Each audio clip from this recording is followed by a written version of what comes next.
What's going on, people? Welcome to Throwdown Your Questions, episode 271. I'm your host, Tony Polanco, which I'm joined by Emilio Lopez. Sup, people? Six amigos. Whoa. Chris Seeley. Hey, what's up, everyone? Carlos Romero. Yo. Adam Vale. Sucker Free Sunday. And Brian Manjoma. Hey, guys. What's up? All right, Brett will be here, or he may not be here. He's the wandering soul. You know how that goes with that guy. You know, sometimes he shows up, sometimes he doesn't. You know, usually probably during the middle of the show. It's the fireplace that decides everything. Yeah. I tell you, you will enter the throwdown today. Yo, you crazy, man.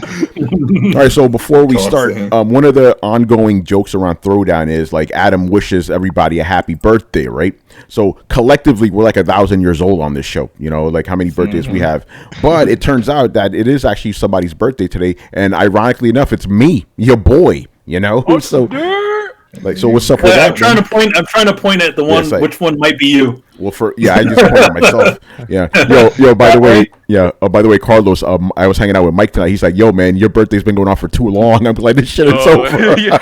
He said his exact words, "Man," and he's like, "Man, I feel like I've been celebrating your birthday for a week now." I'm like 187 right now, man. It's crazy. It does feel like New Orleans was like 3 weeks ago. Yo, it really does. Even though that was literally last week, man. Ain't that about a bitch? You know. By the way, how's he feeling? Is he still sick? Oh yeah, no, he's fine now. Good. Him and John are good. GZ, thank you for the cheers, brother. Man, we're already getting started in this motherfucker, man. I love it. Yo, man, people coming out for your birthday, son. That's You're it, only man. 56 months. Yeah, 56. Yo, I look good for my age, don't I? You know. Let me give a quick shout out to everybody in the chat, man. We got. Hold on, Alfred Jukudis. I don't know that name. Welcome, sir. Baltimore MVP. You already know. Goose 7 in the house. GZDR. Paikuhan. And shout out to Streamlabs. Yeah. Juice, man, thank you for subscribing, brother. Appreciate that, man. And just for you, I got juice enough to go around. Is it juice or is it goose? Yeah, it's I call it Goose. Juice, so boom, Yeah. boom, boom, boom, boom, boom. Well, because on fucking on Twitter, he's Gus. You know, my man's from New York too, from the Bronx. Oh, we got Gustavo in the house. Yeah, yeah, Boogie Down, man. Shit is crazy. All right, that's pretty much it for the intro, man. Let's get right into it. Questions, baby. So first question. Actually, hold on a second. Remember, I almost forgot our new feature here. Look at that. There's a question up there. How's that even possible? You know, man. Yeah, like, yo, how's this possible? We got graphics in this bitch, you know? I mean, graphics. All right, man, let's do this, man. So first up, Mr. Johnny W. Uppercut. So he goes, "What's up, fellas? I hope all is well with you guys. We are fantastic, sir. Thank you for asking, man." All right, so his first question is, could it be possible to see another video game crash due to saturation if, in the future, every game publisher has their own streaming service? Chris, I want you to take this one first, man. Do you think streaming services could potentially cause another game crash like we saw in, what was it, 1983? Yeah, that was the crash in '83. Well, the crash in '83 was caused by just Atari flooding the market with just subpar content. They were just pumping out games. Yeah, they were pumping out a lot of garbage, and they flooded the market, and it just completely like crashed the market. So, the fragmentation of streaming services is just like I compare it to the internet becoming like cable. Oh shit! Right? You're gonna have all these different. Think about like you have HBO and Cinemax, Showtime, Stars, all this shit. They have to pay for each channel to get access to their content. So things are becoming fractured like that. I don't think that will fracture the market, but I think that it does a disservice to everyone because, as I always say in the show, and Manny says this, we all say it. People have limited amounts of money to spend. They cannot subscribe to 6, 7, 8, 9 streaming services. They can't give Ubisoft $10 a month, and EA $10 a month, Activision $10 a month, and then all of a sudden Square will want $10 a month. The Capcom wants. Everybody is going to want a piece of your wallet, and then you have to decide. Well, what am I going to sacrifice? Do I drop one service 1 month to get another month? They're going to realize this is not going to work. As more and more of them decide, hey, why don't we just make our own streaming services and offer our own content? If your content's not strong, people are going to jump off and jump somewhere else, or they're going to go back to piracy, or they're gonna fucking just subscribe to whatever they care about. So it's like, hey, there's so many guys playing Call of Duty. Maybe they'll just be like, I'll just pay for Activision. I'm done. I'm set. Like, and then everybody else will jump around. So it's not good. I think overall for the industry, but I don't think that will be like the straw that crashes everything. I think content is king, but content's also the destroyer. If you put out subpar stuff or you do what EA did, if EA didn't stop doing loot boxes and all that stuff, that was what I would say would kill this last generation. This would cause the second crash. If you kept pushing loot boxes and mobile gaming strategies on people, that would kill us, right? That would kill the industry, cause a crash. And not only that, you don't want the feds involved in the game industry. You don't want to start having the FTC and whatever making regulations and all that stuff and going, ESRB is irrelevant. The government is now going to rate games and do all this shit. That would be terrible for the industry overall. So I think the streaming stuff, that's not going to cause that to happen, but it's definitely, they're going to either come to the realization that that's not going to work because people are either going to go back to bootlegging games or go to another service that offers them, or trying to buy them physical, or just subscribing, jumping ship like you can now. Like if you're like, Netflix doesn't have anything I want, to binge all this, cancel it. Go get Hulu. Go get Disney Plus. Oh, Disney Plus sucks. All right, cancel that. Jump over here. They're gonna get people doing that, and it's not gonna be good for anyone.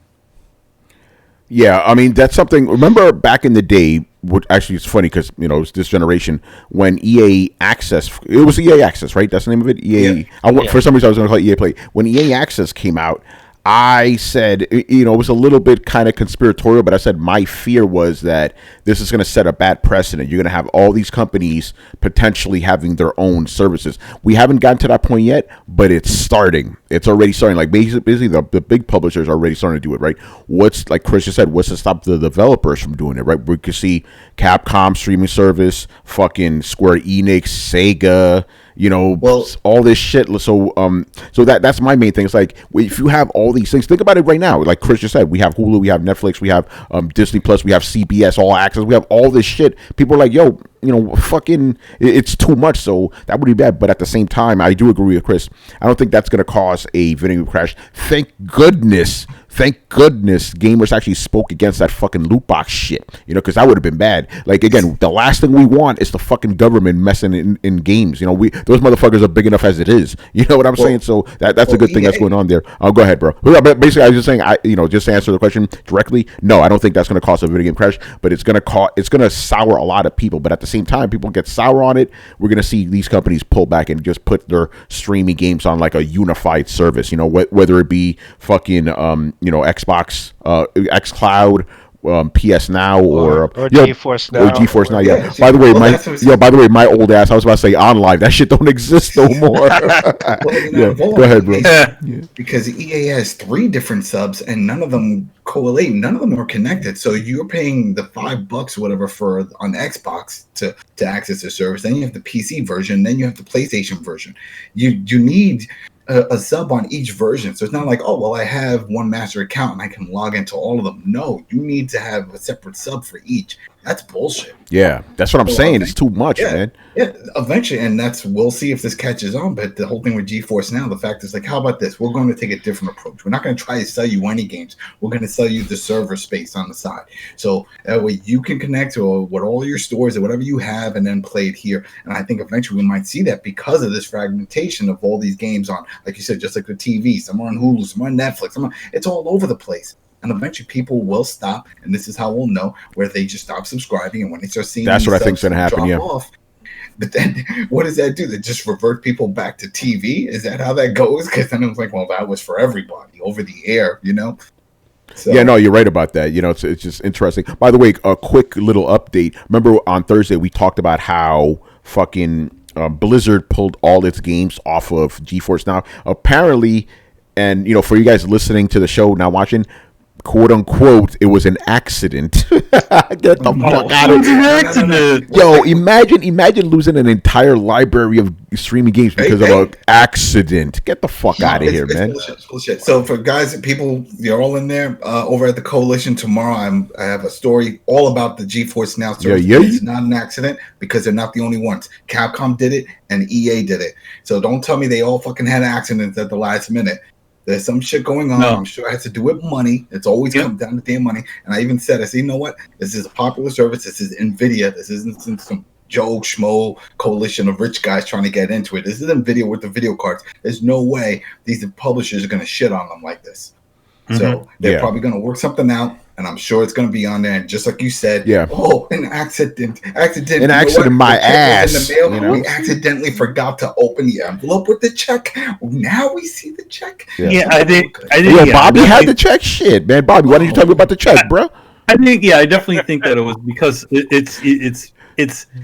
We even talked about it last time. It's the reason for this is not because it was an accident. It's more that somebody wasn't getting paid. Angry they weren't getting any additional pay for being available on their little service, their streaming service. Yeah, there's got to be something to it. I mean, I was so excited. I had in my favorites even with Street Fighter V. I'm like, oh, this is awesome. I'm gonna be able to play this shit on the go and stuff. And then all my shit disappeared. You know, at least from Blizzard and with my Diablo and then with Capcom. So hopefully. The accident will get fixed up with Capcom's end too. But yeah. Also, the other thing about it is it's like it's an accident because people started to lose their shit on Blizzard. That's why. Because that's the thing. It's a win-win. I mean, for the consumer side, we see it as a win-win. We're like, well, we sign in, we get to play all our existing games, and if we don't own it, we are giving you Blizzard money directly. Right? Mm-hmm. There's no other store that's taking a chunk. We're giving you the money directly just to play it, and then there's a service that's just providing hosting it. It just sounds like a no-brainer for any publisher to want to be part of the system. But that's not how it works. Yeah, no, you're right about that. All right, anybody else want to jump in on this before we move on to the next question? Brian, Carlos, anything you guys want to say? Yeah, I pretty much agree with what everyone's saying. Streaming's not going to kill it. Even if like streaming like. There could be that possibility where, there's certain companies that'll have their own streaming service. Like, how they have like Netflix, Disney Plus, everything's just getting like HBO Max. There's just too many of them. But even the companies that don't have as big of a support as, some of the big ones will do, they'll still be able to be consolidated into something else. Yeah. So I just don't think that streaming would be even close to anything that would cause a crash for the video game industry. Yeah. Oh, a wild bread appears. What's up, guys? What's going on, man? What's up? Yeah. If you can, unless you have guests, make sure to get yourself on camera because people like the fireplace. The fireplace is like a staple of the show now, man. Yeah. I'm just setting up a couple of things in order to spin. I'll be there in 5 minutes. Cool, man. Pop in before the fireplace. The fireplace demands it. All right, man. Just move on here. Actually, no, Brett, you still hear us, right? Yeah. Okay, I want your thoughts on this. Our first question is it possible for multiple game streaming services, just say hypothetically speaking, from every publisher, could that cause another video game crash? We all said no. We all said no over here. I don't think so. All right, fair enough. All right, let's move on to the next question. Which generation for any platform do you guys think could have been a little bit better? For me, it's this generation. There have been some good games, but overall, compared to generations, though a similar time frame, this generation is lacking quality and excitement over past generations. Right? Who disagrees with this? Because I do not. I agree fully with this shit. This generation has been the most disappointing in my lifetime. Yeah, I agree. It's very disappointing. I can't actually say that I was that disappointed about this generation. Well, you love Death Stranding now, but let's say there's no. Damn. I mean, Death Stranding is not the game that I bought the things for. Actually, no, but I mean, what else really stands out? I mean, I was happy with the final Metal Gear game. I was happy with what Sony had to put out this year, in this generation. I can't say it's on the level of, let's say, a PlayStation 2 or a PlayStation 3, but I mean, again, well, technically, Metal Gear 5 was as a previous generation game. Yeah, as a bridge game. As a bridge game. I mean, same thing with the Assassin's Creed and Watch Dogs, right? Call those cross-gen, sir. Those cross-gen games. But I mean, I couldn't say I was that disappointed. But then again, I'm not. You're not the usual case, though. You only play. I'm not the usual case officially because I don't play. I don't play every game in a year, and so to be honest, and I don't come. It took me through just talking about it. It took me like 3 months to finish off Death Stranding. So I mean, I've always been that way, where I've just taken games and played them. So every single time that I complete a game, then the new one that I'm interested in is coming. So for me, it wasn't that crazy. It just seems like a lot of people are a little bit complacent about it. It's like it seems like people are complaining like they didn't have anything to play. That's my take on it, though. I think people are bitching because they're waiting for those big franchises to appear, like we saw in last gen, and that didn't happen. But think about it like this. I need to interject. By the way, Carlos, before you interject, because I know where you're going to go with this. My thing is, it took fucking 3-4 years for this generation to really get started. 2017 was when it really got going. Before that, we had some good games. Don't get me wrong, but it's it took forever, But by the way, do you think that it's not a sign of the things, but it's also the it's not a sign that these companies are lazy. Just games take a lot longer. By the way, though, I'm going to cut that off right at the bud. Nobody said those companies are lazy. Mm-hmm. As we've talked about many times, it is because these games, big games, take on average, good games 4 years, right? That's how long it took for these good games to start dropping, Exactly. So that's what's going on there. And then the scale of these games, every game's 100 hours, super open world, multiple branching paths and shit, skill trees, all this other stuff. That takes time. That takes a lot of time. So that's why these games take so long. But at the same time, with that said, 2017, 2018, bomb ass years. 2019, last year was not a good gaming year. And this year is already pretty whack too, So yeah, this generation, I'm sorry, man. This generation's been basura. Carlos, go ahead, because by the way, Carlos was the first guy out of all of us. In 2014, you were already saying this was the wackest generation. I still had hope, Yeah, and I mean, sort of talking about what Manny and Adam were saying, that people are saying there's no games playing, there's no games like this generation. I don't think anybody's been saying that. I don't know if maybe you've seen on Twitter or something, but I think out of just in general, from what do you call those? God damn it! I always fuck up those terms. But anyways, those I think I'm one of the most negative when it comes to this generation, and I'm not even saying that there aren't any games. There's obviously games to play. There's always some good games, and maybe a couple of great games. But in terms of this generation, it's just underperformed compared to everything else. Like Manny was mentioning, it's not better than the PS3. It's not better than the PS2, and in my opinion, it's not even better than the PS1. So hell no. If we keep, but again, it's all a sign. If games took less time to make, don't you think that there would be more of them per capita? There would be, but unfortunately, that's not the case. Yeah, you're right about that. I mean, to develop these big, because everybody's expectations have gotten so extravagant. Everybody expects a game to be an open world. Everybody expects there to be 50,000 hours per fucking game. When literally they don't even use those hours. They don't even play it. They don't even go through the whole game. Yeah, there was Adam. Remember, there was this stat that came out a couple of years ago, where basically only 24% of gamers actually finish their games. So these are the same motherfuckers that are complaining. That's what I'm saying. Yeah, it's this game's short. This game's short. I'm not buying it. Then these motherfuckers don't play the game. Look at their trophies. Right? Exactly. You only see for the first couple of chapters, and that's it. It's come on, guys. I don't know. I don't think. But then again, Carlos did say he's a little bit more doom and gloom about it. I just don't. Here's the thing. I say in this generation there's nothing on that sort of megaton level. But I would say it was a decent enough. I mean, to be honest, this generation is doing quite well on it for what it had. Oh no, it is doing well. But let's just be honest. Objectively speaking, compared to others, it is just not there. And Brett, I want to jump you into this because for you, the generation really started when the Switch came out. That's when you really started getting hype. You were really pessimistic about this generation for good reason, Can I just jump in? Yes, you can. We're all jumping in tonight, baby. Yeah, I really disagree with the fact when you guys argue about people arguing for longer game lengths and they're not finishing the games. I feel that you guys are just generalizing, saying that okay, there are these many people that don't complete the game, but yeah, people are asking for longer games. I'm fairly willing to bet that the people that are asking for longer games are the people that are finishing the games. The point is, it's a small percentage.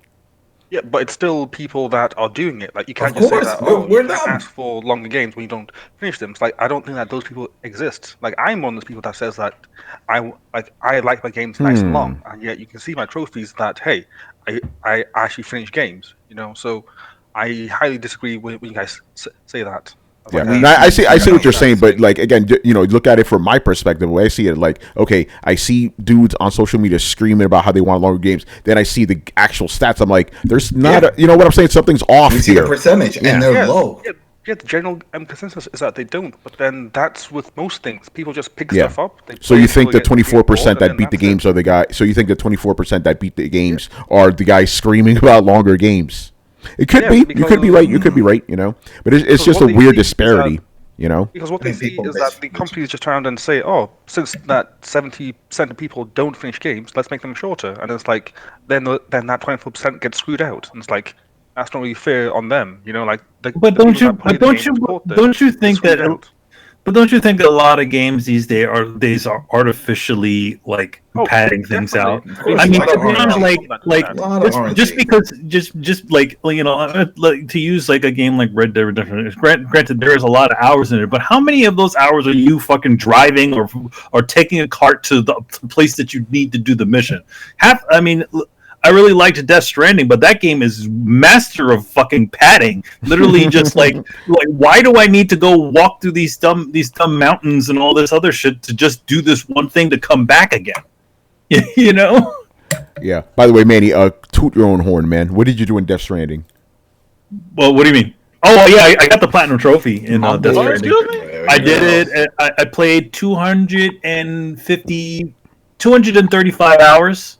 I got. And this was a one and done playthrough. So as soon as I at the end of the game, I literally collected every single of those microchips. I got all the things, got all the preppers and all the other people up to maximum percent. So as soon as I went in to do the last thing, I got the final bit, found Higgs's hidden house, and then got the platinum. The only thing I did need to go back for one thing was just to create all the different. A couple of the missing, fabricate some of the missing equipment. Like so, if I had done that before I got the platinum, the platinum trophy would have appeared as soon as I got everything at the end.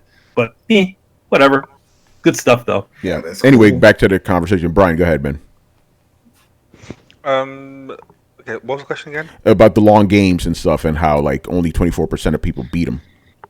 Yeah, I think that if you just have a industry that just makes only shorter games, then it screws out the people that want longer games. I think it's also it all depends on what you consider short. Yeah, some people can bitching when they hear a game is under 10 hours or just 10 hours. But they bitch. They like this is here, and I think this atones to like what Brian is saying. Like people, you see the complaints, but does that in any way necessarily mean it's a majority of people? Because games like I don't know like. People talk shit about The Order, but The Order sold just fine. People talk so shit did Watch Dogs. Yes, yeah. All these games, if they're good, they sell. There's hardly any examples of really really good games that did not sell. It's like, there are these long games like fucking Red Dead Redemption and all those RPGs, but do they really sell more than like Call of Duty? Do they really sell more? Trying to think of shorter based games like God of War is not that long of a game, and Spider-Man's not that long of a game. Nope, Spider-Man wasn't that long either. Those are some of the best-selling games of the generation for Sony at least. So I'm kind of with Halo games aren't that long. Neither is Gears of War. Neither Gears of War. That was a pain in the ass game. Holy shit! The last one, Gears of 5. Yeah. Oh, by the way, we do have a question about that. All right. Anything else you guys want to say about this topic? Games is like 7 gigs. Come on. It's crazy right now. Oh, by the way, Big Daddy X Man, thank you for the cheers, brother. The bits, yeah, that's a lot of bits. That's a lot of bits, man. Bitties. Yeah, Tickle bitties. yeah. You guys having some good conversation. What's going on, Ruben Az? What's going on, brother? All right. Yo. Moving on here. Sub Gator in the house, man. Mr. Gator. Mr. Gator. You know? So he goes, what's up, crew? What's going on, Sub Gator? So his first question is, Adam. Oh, shit. Here we go. Bringing it. Would you be okay if companies ditch the trophy achievement system? Nope. Next. That's it. No. Are you kidding? Are you kidding? This is how we catalog our gaming life experience. Just everything we do. Come on, back in the day, we used to write this shit down. Yeah, exactly. And or record it on a videotape. That's what I used to do. Remember, motherfuckers used to lie about shit back in the day, you know? Mm-hmm. What do I do now when I complete shit on my Switch? I send you guys screenshots. That's it of the credits because that's all we have. I want more of this shit. The Switch should have that. Everything should have. My arcade one-up should fucking have that shit too. I want it on everything. I want my life, things I do with my kids. I want things to pop up. I'd be like, yo, you just gave your kids a bath. They clean dad points. You get dad points. I want something to work toward. This is what I need. So, no, I want more, not less. Are you kidding me? How dare you ask it? That's some crazy shit. He's smoking crack rocks. Nobody should be thinking that way. Nobody should be thinking. Yeah. So, I don't think... Does anybody actually advocate for getting rid of them? No. Yeah, come on. No, you just went through the whole effort during a generation to put them on. Why the hell are you going to take them off? Even for those, I know people that didn't give a shit, especially when it comes to Chivos. They're like, I don't care if they pop, they pop. But you know what? When you're in the game and then it pops and then you go and you take a look, you see all the other ones, and you're like, oh, wow. You know what? I think I may want to go and try this little challenge here just for the hell of doing it. Just to see if I can do it. And if I can do it, poof, it's nice to keep record that I did it. And if anybody sees it or if I want to look back, like, yeah, I got the Chivo to prove it or I got the trophy to prove it. Look, I mean, the only company that seems like they would do something like remove trophies or achievements is someone like Nintendo. And they don't even have those things. They don't even have them. So it's like, yeah, they I don't even think give a shit. Yeah, they don't get rid of trophies and achievements. They're here to stay. You know what's funny? I find it like, because I have a couple of, like games journalists and people in the industry on my list, and I'm sure you do, Tony. Yeah. You ever notice how like some people have their trophies list locked? Yeah, I never understood that. Like, yo, show me I don't shit. understand that at all. Because they don't want the backlash that they don't finish it.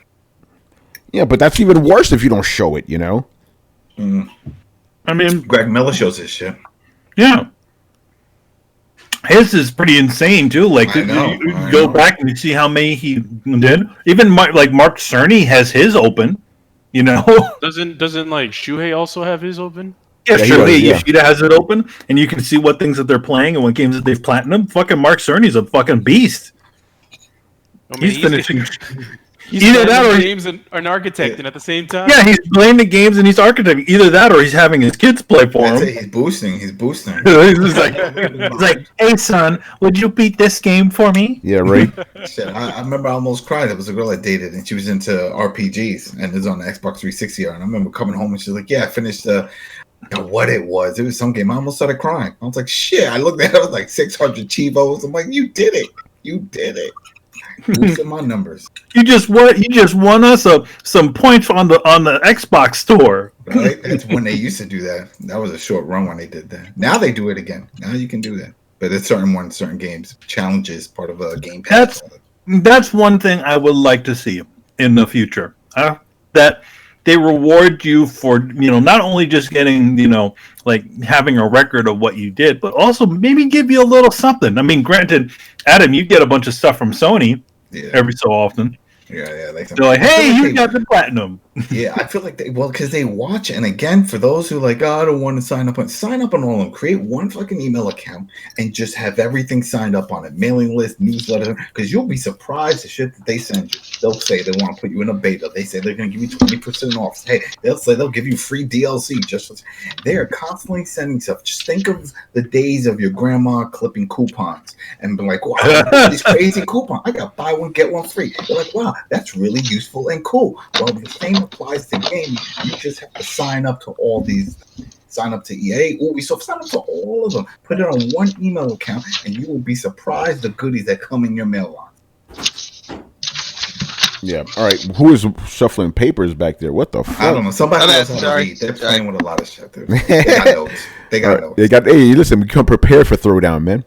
he's going through the notes. Let me go through the notes here. Oh man! All right, man. Next question from Mr. Subgate is: this is interesting. This is for the artists here, and something the collectible guys. What are some of your favorite or must-have video game concept / art books you recommend? Let's see. I would recommend the what is it? The studio, the Metal Gear Solid Studio Works book, which is literally every single Metal Gear art book. The Persona book, there's that came out pretty recently. Metal Gear 5 one. There is, believe it or not, and this one's a little hard to get, but it's actually a really good one. Yo, I love how Betty's just looking at his shelf right now. I have a bunch of my books over here. This one I suggest, but it's incredibly hard to get. This is the one that comes from with Left Alive. Left Alive was a horrible game, but the artwork was awesome. It's literally Yoji Shinkawa and the guy who designed a bunch of Gundam who worked on that game. So it's got amazing artwork, but just the game is just not good. Man, there's also a really good one for. It's only in Japanese, but it's the Gravity Rush, Gravity Days collection. So it's all the artwork from both Gravity Rush games. You can buy it on Amazon Japan. Let's see what else. The Bloodborne book is actually a really good one. There's just a lot of stuff in there. I have it in Japanese, but they released it in English pretty recently. Man, I have so many art books. Any of a lot of the books, because Udon actually is a really good place to go shopping for art books, because they actually go in and they get the rights to reprint a bunch of books from Japan. So they have Odin. I think they did Odin Sphere. They did Dragon's Crown recently, which just came out as a hardcover. Okami. And they have like the Versus series and Darkstalkers. So just a lot of fun stuff. The new book that I'm going to get is what I'm waiting for is the Death Stranding, Art of Death Stranding book that's supposed to be coming soon. It was actually delayed for some mysterious reason. So Japan and Europe got it, but the United States, you got to wait on that one. Yeah, shout out to Defang Wolf for following us on Twitch, man. Appreciate that. Yeah. Also, I will have a little bit of, not really announcement, but something to say about, us and Twitch now that I'm fully back here, because time to step shit up. That's all I'm going to say about that. Chris, do you have any art books you recommend? Yeah, I would say if you like Zelda, the Hyrule Historia has a lot of good art in it. And also there's the Breath of Wild, perhaps it's called Creating a Champion or something like that. That has some good art in it. Atlas has a few books for their games. The Etrian Odyssey art book has a lot of nice backgrounds in it and has a lot of nice monster designs. The World of Disgaea, that's another art book if you like that series. Manny got me the Dragon Quest illustrations. The Toriyama book. That was all Toriyama's work on that one. And I have the Darkstalkers graphics file that Capcom put out. That's a good one.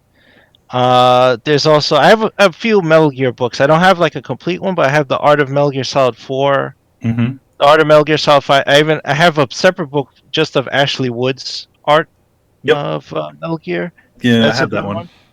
So that's what I would recommend. I mean, that's the stuff I have, and some of them have really nice backgrounds. So if you want to study like really cool background designs, the Japanese one, the Disgaea book has good backgrounds. So the Persona 4 visual art book has good designs in it. So that's what I'd recommend. All right. By the way, guys in the chat are going off about this. So first up here, Solitary Zombie, our very awesome moderator, says she likes the Art of Naughty Dog and the Art of Breath of the Wild. And she says also all three Zelda encyclopedias. Actually, matter of fact, damn, she's got a bunch of them. I wonder why, Chris.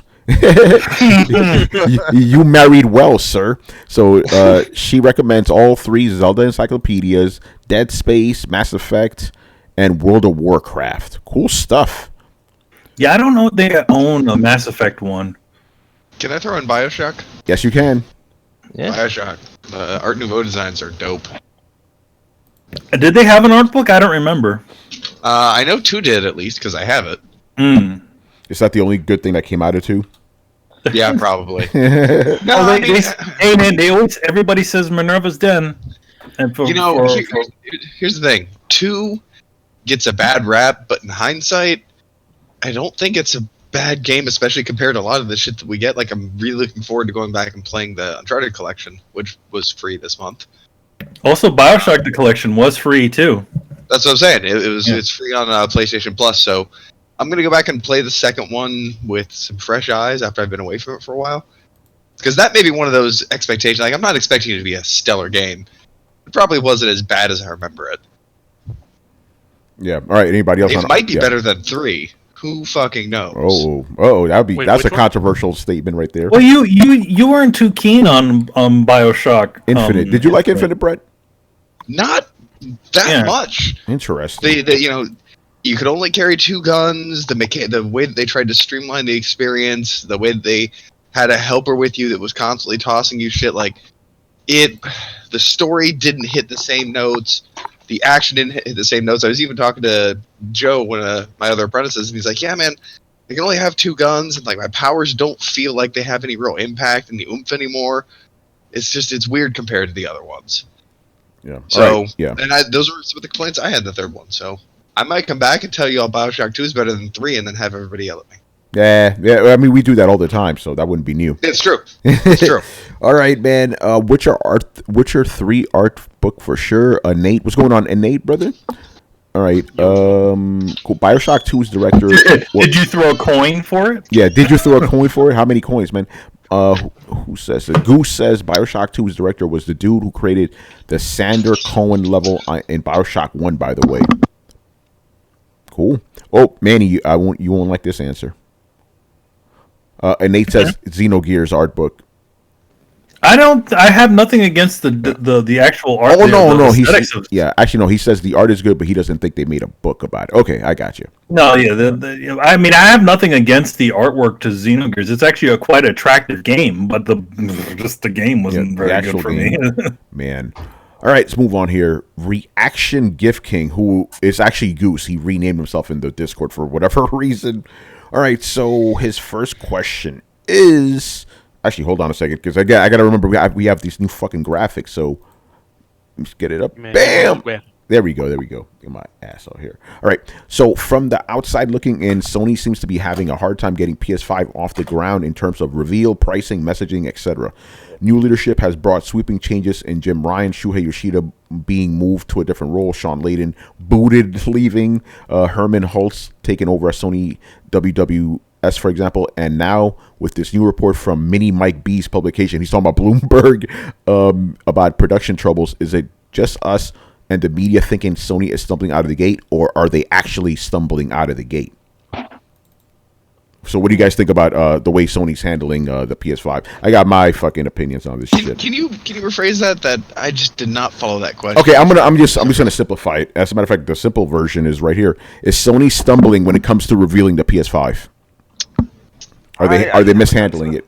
Yeah. Which is going to surprise quite a lot of people. Here we go. They are, because I feel like what happens is that most times this is what happens behind the scene, and we never see it. So hence, now that we're being exposed to like more of how the sauce is being made, then we're starting to see like, oh, maybe the sauce is not being made in ways that make sense. Because for the most part, when consoles just come out, we just hear that, okay, there's a PS4 in development, and then just nothing, and then PS4 launch. We don't actually know we don't know the troubles that the PS4 went through before launching. Like, we heard about them saying that, oh, it's meant to be with 4 gigs of RAM, and then last second they changed to 8 gigs of RAM. That's like one thing we heard about. We didn't hear about anything else. We didn't hear about any CPU problems they had, or cooling problems they had, or anything else. We just heard PS4 is a thing, then PS4 came out. But now with the PS5, we are hearing more about what's happening behind the scenes.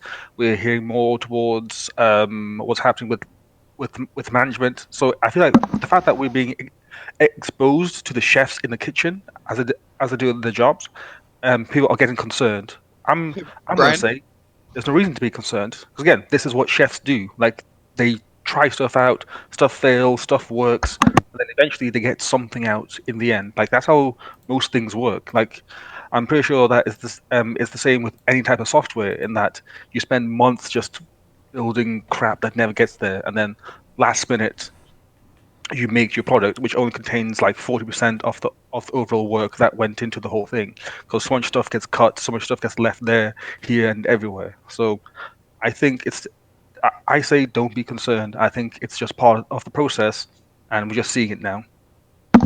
Brian, can I ask you to expand on some of the difficulties that you see Sony having, just for people who haven't been caught up or been on vacation for 2 weeks or something? Yeah. Okay. The issues I've seen is that there was that article about how it's costing $450 or something. They said that they're having problems with the heatsink or getting a cheap heatsink. They're having problems with the RAM and stuff like that. So it's just like lots of weird things that they're having problems with. But I'm just saying that this is all part of the chefs doing their job. They won't always make the steak right the first time around. They may have to redo the steak, or the chips are burnt slightly. It's what happens. So, yeah. Do you want more? Because that's what I have at the moment.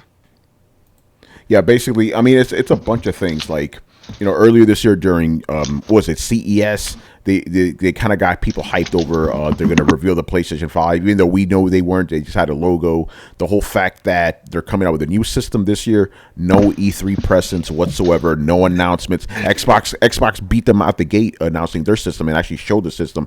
We haven't seen anything, and Sony's just been unusually quiet in a year where they have a new system. So that's what Goose is getting at here. It's funny because people only assumed Sony did not say they were going to reveal anything there. They just assumed that they would since they have a new console. But to be fair, Sony did not dissuade them either. No, Sony didn't. They're not going to say. Yeah, they're not going to say anything. They're just going to be like, they're just going to be like, like that. give you like a roundabout thing that looks like a nod and a no at the same time. Is that a yes or a no? Batman, motherfucker. I just want to make sure that I wasn't missing anything, because obviously I have my own opinions about it. But I feel like a lot of this thing is just them sort of like waiting for the right moment to just drop a bomb. It's like, shit. Manny, you're coming awfully close to secret sauce with that statement. I know. I mean, here's the thing. It's not secret sauce. I think it's just they're not. They're just waiting for the moment, whether it be like, okay, we have a convention or not, or whatever, a convention or a show or whatever. I think they're just going to reveal it all at the same time, rather than just kind of like do. Even though they were kind of talking about. Granted, no, Xbox was talking about next generation. In fact, the last E3, right? They started. Yeah, and the E3 before that, they were talking about the next generation. But I think. For Microsoft, since they're the kind of the third man, the second man out, they can do that to try to gain momentum.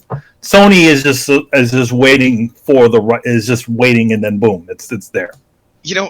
As much as I agree with that, I can't stand behind the idea that this company is they've got something up their sleeve and they're gonna pull this huge punch. Hold on a second, here I come. Everybody. Okay. I don't think that relying on them to have this, secret move that they've been waiting to unleash. I don't think it's a secret move, but I think it's unlikely. I'm not saying it's unlikely, but I'm saying we haven't heard about it yet, and so that's the realm of speculation.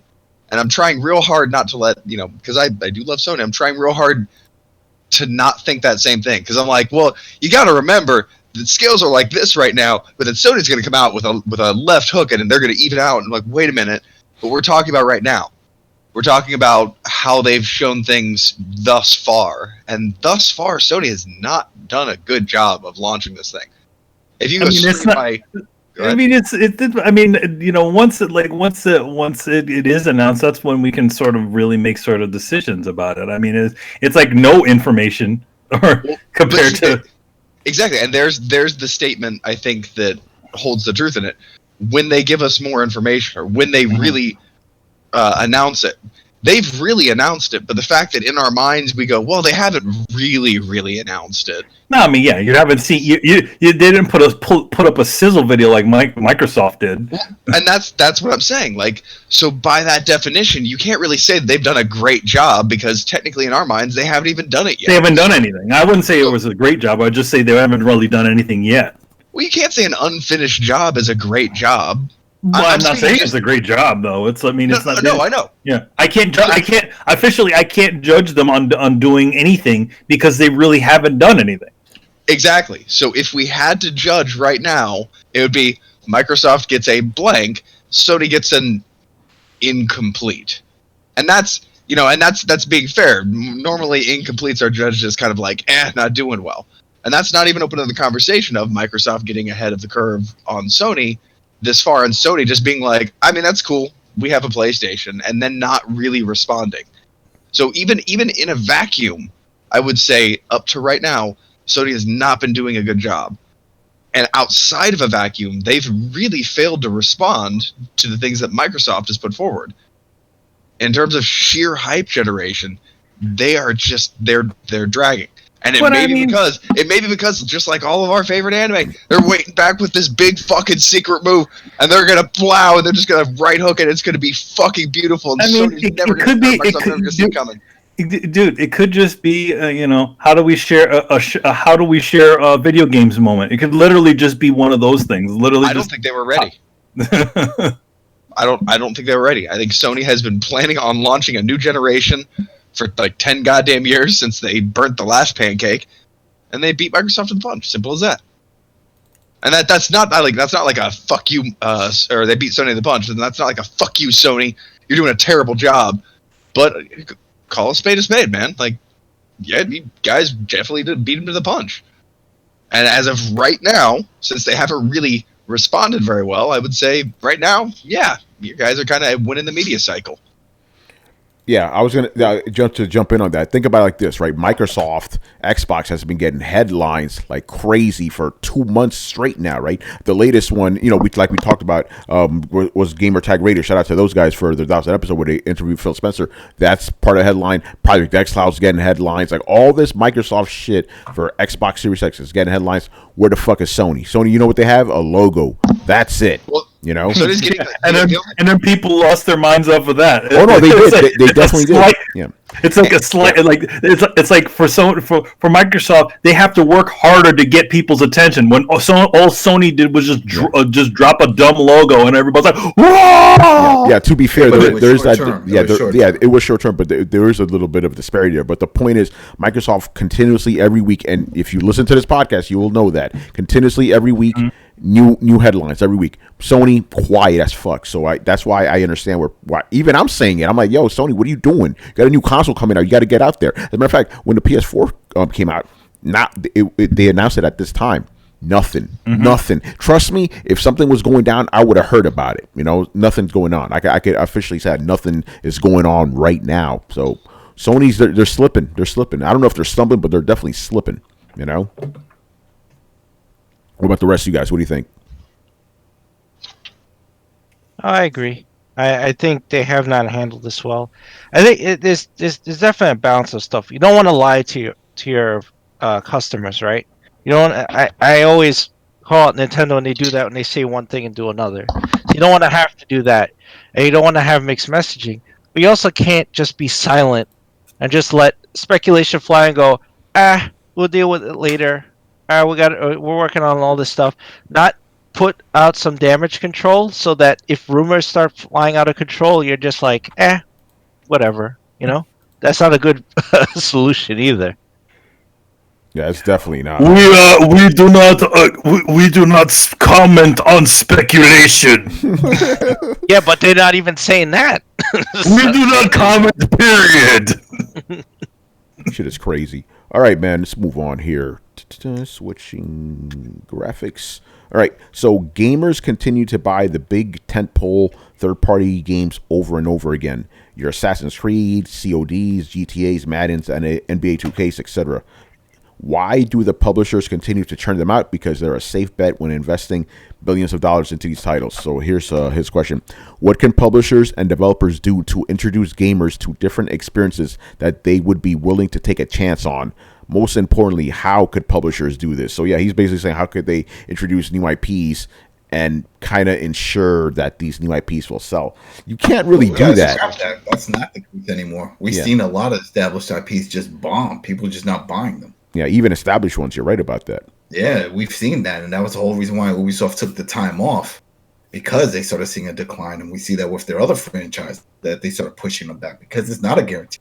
Hell, I think the only one that is a guarantee that seems to keep winning hand over fist when it comes to money is Call of Duty. Yeah. Pew, pew, pew, pew. All the other ones, we've seen them flop where people don't care. We even have the issue now with Division. Division 1 killed it. Division 2, not so much. And now they're trying to do the whole reboot and revamp on it, try to get that audience from 1 to 2. But it's not guaranteed. So. Yeah, exactly. So it's not guaranteed. So there's no real way to. Again, if there was a way to do this, they'd be doing it. You know, there is no real magic formula for that. I don't know. I disagree with that. I kind of like this question. All right, go ahead. I think you need to support creativity at the lower echelon.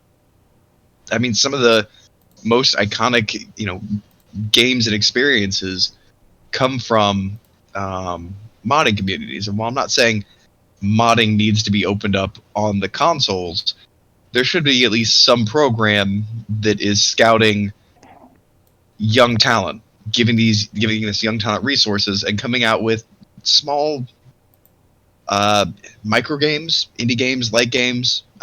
Portal comes to mind. Portal was like just a student game experiment that just caught on, and the first game is that. It's not something that was designed from the get-go to be a game. It's like writing a dissertation for school and then having it turned into a book kind of thing. It was so good, it was turned into something beyond what its original scope was. And a lot of games come from that kind of place. And I think that there's a lot of young talent that we really ought to be scouting. The problem in the video game industry is it's gotten too corporate structure-y, in my opinion. And of course, not being there, I can't say this for sure, but what it appears to be happening is people aren't being promoted on talent. The people who have fresh ideas aren't being put in front, and they're not being given control. What's happening is somebody gets a promotion for putting in their time, diligence, and bringing in returns. So they choose the safe bet because this is their career, their livelihood. But isn't also the thing about safe bets is because of just how much video games cost to be made these days? I think so. No, that's definitely a huge, big part of it, because the ultimate goal or the ultimate problem becomes how can we make this because it's going to cost a lot of money. It's like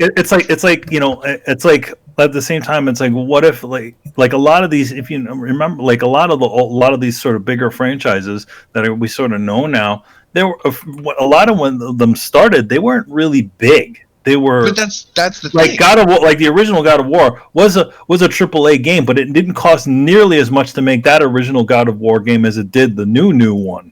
But that's exactly. But it's a safe bet, yeah. You could make that original God of War for pennies on the dollar, especially the advanced tools that we've had to make the original God of War as a sort of test game, or release it as an indie game, or even do like what they did with Silent Hill, and create kind of a playable demo concept kind of thing, and then release that to the wild and see what gamers respond to. I think it's also. I also think it's like I mean, it's more Sony than at least Xbox. No, it's everybody.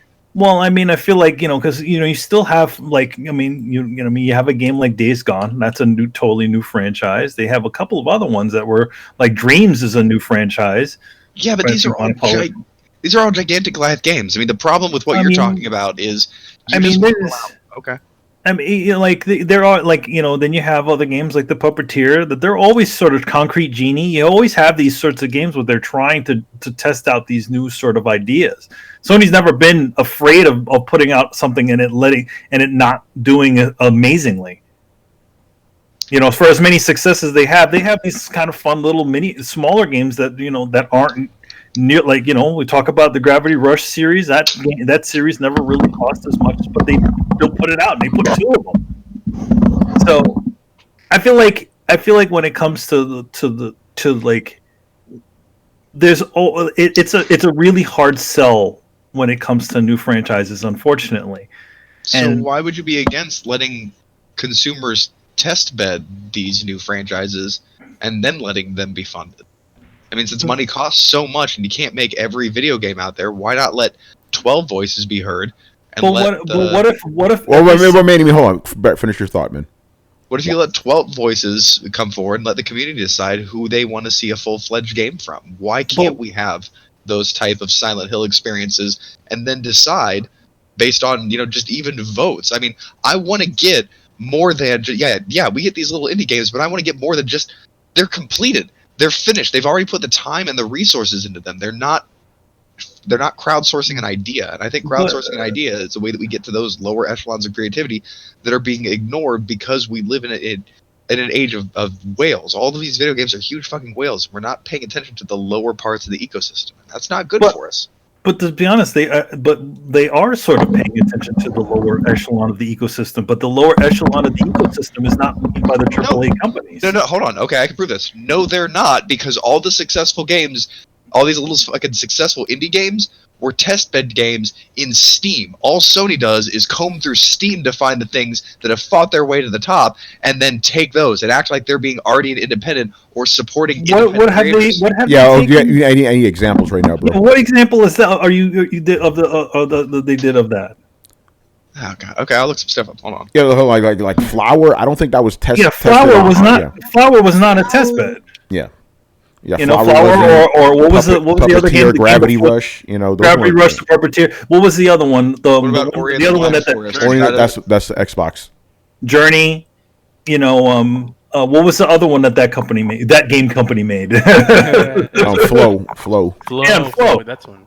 Yeah. Yeah, those weren't tested on Steam. They were just put out by Sony. Put out by Sony. Like Sony in general has always sort of put out these weird, along with their big, a megaton sort of games. They also put out these sort of smaller, even some middle A, sort of games, or double A sort of. Ironically, the one who's done that is Nintendo now.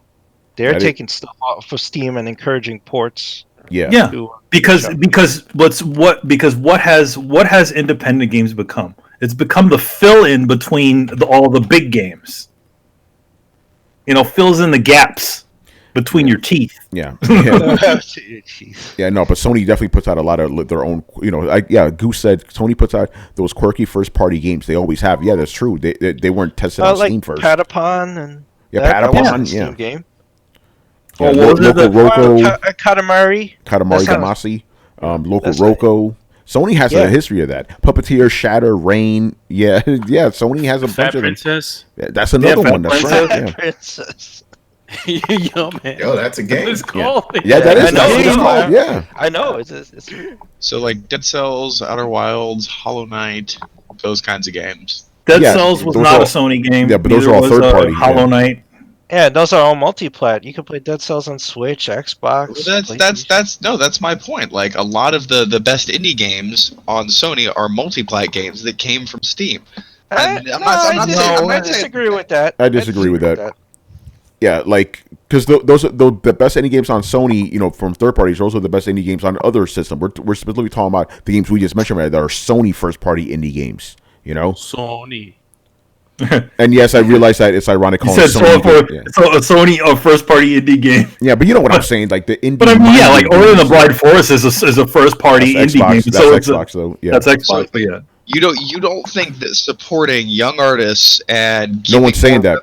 That has nothing to do. No, everybody, because that was my point. Everybody's been arguing me. No, we're arguing, we're arguing that you said Sony is testing, grabbing games off. Quit splitting hairs, you asshole. You fucking said it. Yeah, man. What are you talking about? Splitting hairs. You said shit. You focus on the minute example I give and miss the overarching point of we should put money. Yo, man, but hold on, Brett. No one's disagreeing with that. We should get young guys to get here. No one's disagreeing with that. There's nothing wrong with that, but at the same time, it's like, and I definitely think that they try to put that they do that sort of stuff within there. But I also think when it comes to making AAA games, I don't know if you can put out demos and stuff. Like let's say for the sake of conversation, Sony or Microsoft. Well, we're just talking about Sony, right?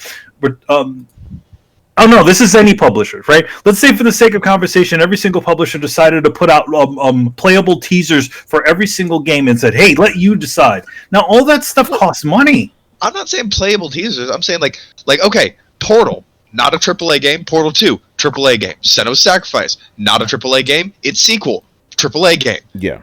Lower cost indie games that act and the one that people respond to are the ones that get the big money for their sequels. That's the kind of thing I'm talking about. Oh yeah.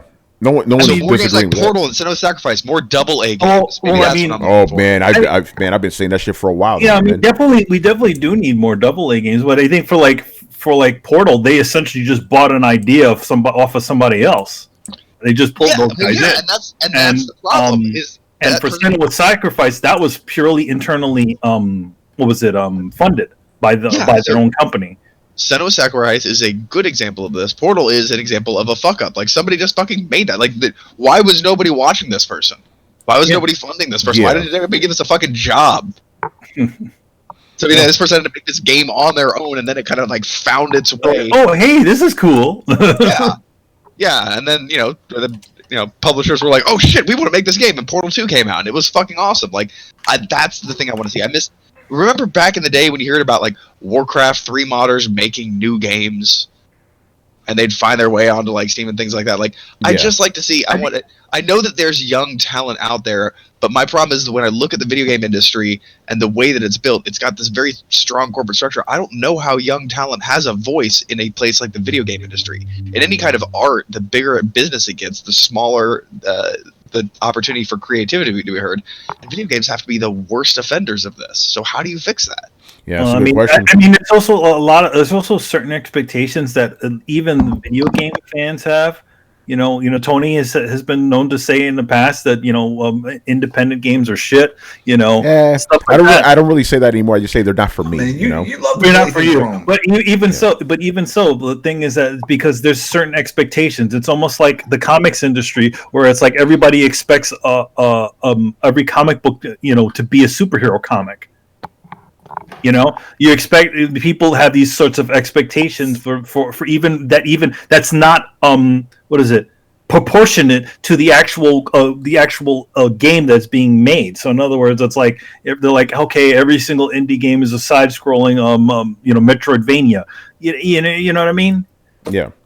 I feel like things. If we're gonna go down that road, if we're gonna start going and getting in these double into the AA sort of territory, people need to let up a little bit on these sorts of titles and not expect them to be fucking God of War budget. Yeah, but you're asking too much. That's not gonna happen. Yeah, I mean, you're expecting because people have these sorts of expectations of how games should look or be. So is there a way to give people just less? I wouldn't. Yeah. Well, I mean, there are games. Whoa, Brett, go ahead. I wouldn't be mad if the Order 1887 were an actual, an idea or a seed of a game instead of calling it a full game. If they were like, here's a little thing, you're like, that was a fun 4 hours. How about you make a real game out of that? What if the Order 1886 only cost $40? People probably wouldn't make that much of a big deal about that one. I'd still. That's the double A space, right? No, that game was clearly AAA a test bed. It wasn't even a game. Okay, come on, people. It was. Everybody knows what the Order was. I'm going to ask the question. Did you play it? Yes. Okay. But by the way, before you go on, Brett, yeah, Did I finish the 4-hour game? it was marketed. It was marketed as a AAA experience. It was marketed. It was okay, but let's all be honest here, because we all know what that thing was. They were floating an idea. They wanted to make a franchise, and they had done all of this, the building of assets, and then they put the building of assets out there as a sort of game to see how the public responded. They didn't, which is why we never saw another one. No, it's because everybody lost their shit because the game wasn't a 50 million hour game. No, it was a 4-hour game, Manny. Don't make it expect like people were expecting it to be this 60-hour thing. Yes, they were expecting it because that's the usual thing. Whenever you say these sorts of, there's always this expectation. Again, 12 hours. But what 12 hours? It needed to be 12 hours. That's it. It needed to see again. You have your expectations on it. These things that you've assigned to this thing. It needs to be 12 hours. It needs to look like shiny. It needs to look this. No, I didn't say anything. That is inherently the problem with gamers in the game and the gaming industry. No, everybody has these expectations of how these things should look. Well, you have an expectation of what's supposed to be in a cheeseburger, but it doesn't mean McDonald's is going out of business. Video games have always been between 12 and 60 hours. That's kind of been a thing for fucking ever. Yes. No, I mean, if you remember the PlayStation 2 era, that's the 6-hour game area. I think you guys are missing the point with like most games that sell well don't even look that great and aren't even that long. Fortnite is the best-selling game of the generation. The game looks like ass. You know, Brett, here's the question. Here's a question. Yeah, here's a question. Yeah, Fortnite is not really selling because nobody's really buying a payable Fortnite. No, but it's making money. But it's making a lot of money, and most people are playing it. Oh, that's different. And Brett, Brett, you're talking about like AA games. Those Dark Souls games, they're all AA. They're not AAA games. They all sell great, and there are new IPs. And Sekiro came out, and it's Game of the Year, and it's a fucking new IP. Exactly, that's a perfect example. Dark Souls did not get the fucking time of day from the bigwigs when it first came out. Fuck, Dark Souls 2, when Bloodborne came out, it was at the very end of a sizzle reel. Like, nobody thought these games were going to be huge, and they didn't have a whole lot of money invested in them to begin with. The Yakuza games are AA games, you know. The fucking Nier is a AA game. Gravity Rush is a AA game. Yep. Most of the games. Okay. You consider Nier a AA game, but that was a $60 game. Officially, that would be considered. All right, and it's worth those $60. But all right, semantics police. Let's put it like Brett this. does not like this. Hey, listen, we're just trying to be accurate here. By the way, dude, you guys want to put a label like. You want to put labels on labels? No, you want to put you guys are the ones that want me to put in the box of AA game. Like, all I'm saying is small, independent, lightly funded games that are fairly short and get the idea across to test how the crowd or how the consumer base reacts to them. I don't give a shit if it's barely above AA or low end or barely above single A or barely below AA or where it falls in the spectrum of how much goddamn financing or time it's taken to get half a dozen people and give them a small amount of money and a year to come up with something that would try and hook a crowd and then do this a dozen times. And this is coming from the guy that shits on Star Citizen every fucking week, you know? Dude, if Star Citizen would actually release, it would be a cool game. Until then, it's just a fucking idea. And I don't give credit for an idea. It's not a game? You can't play it? It's the best-selling idea of all time, man. Yeah, apparently. That's actually my problem. If they would have released a fully built, even broken, even if they would have released No Man's Sky, but all the pieces were connected, I'd be okay with that, but they're not. I don't know. I don't know if people would be very keen on releasing a broken game. I mean, no. You don't think so? Look at Space Engineers. Look at Ark. Look at some of the most successful games on Steam. You shitted on Ark. Yeah, but I shitted on Space Engineer because it was a terribly executed game, but people still fucking played it. If you want to tell me you have an infinite universe, but at the beginning it's only 20 miles wide. Fine, give me a small slice of what you're trying to do so I know if it's something that I like. And you know this from experience, Brett. you're one, and I understand what like you like this type of experiences, but there's been a lot of examples of recent games that people have just shitted on because they deemed it not complete by the masses. Like Fallout 76 wasn't complete. Exactly, because you're trying to give them a little bit of everything. Just give us if it's a Fallout demo, give me a small section. You don't need to try and show me the whole thing. We would have all known that Anthem was going to flop if they would have just released the first 30 minutes. If they would have released a fucking demo. Didn't they have before the game? Didn't they have the open beta thing? Isn't that the demo? Yeah. They did, but it wasn't an approximation of what the actual game was. They had several classes locked behind it. Like again, they're giving you too small. I'm not saying you can't give people too little. Yeah. But there's No, go ahead. Finish your thought and then move on because you still got more questions, man. Vertical slice is an interesting idea, but at the same time, it's as much of a gamble as putting a bunch of people onto a AAA game. If you're putting out all these little experiences, and what if you put out all these little experiences and none of them go anywhere? But that's fine. But I would understand. That's fine. That's money. That's money that's being tossed out almost. Not much money though. Like it would be fine if everybody were designing or developing their own fucking engine. But we're seeing Dreams come out. We're gonna see single assholes in their living room making the equivalent type of games that I'm talking about. Why can we not expect developers to come up with a dozen of these a year to fucking throw at us like parade candy and see what fucking sticks? If I can do it in my living room, why can't they do it? Yeah, no, I'm with you on that one. As a matter of fact, if the big AAA games sell, they have enough money to fund shit like that. So, no, Brett, I'm completely 100% with you. I kind of don't understand why we're arguing about different shit. Your main topic, no one's arguing that shit. We should get some, like independent guys to fucking do this shit, Or not even just that, but what last gen we had fucking Sony and Microsoft. I'm not gonna say the term, but like. Fucking parading around their indie support. Remember E3? They used to always have those sections like, we have all these indie games. The Force is going to come out on PS4. Yeah, and they kind of got quiet on that, which is interesting. Yeah, you know why they're doing that is because all it does is just fill in the gaps between all of their big games. So you have these little tiny, like 20 little tiny games or 100 little tiny games between Last of Us 2 and God of War. And honestly, I think why don't they just get Rare to make indie, ish type of games? Obviously, they're not going to be indie games, but like sort of the same level. Ninja Theory does a lot of that kind of stuff, and they're backed by Microsoft. But like, why can't someone like Rare do it? And it's because Rare doesn't make games anymore. Well, they do, but they fucking want them to make. They see a theme. All the guys that made those games that you really enjoyed by Rare, they're gone.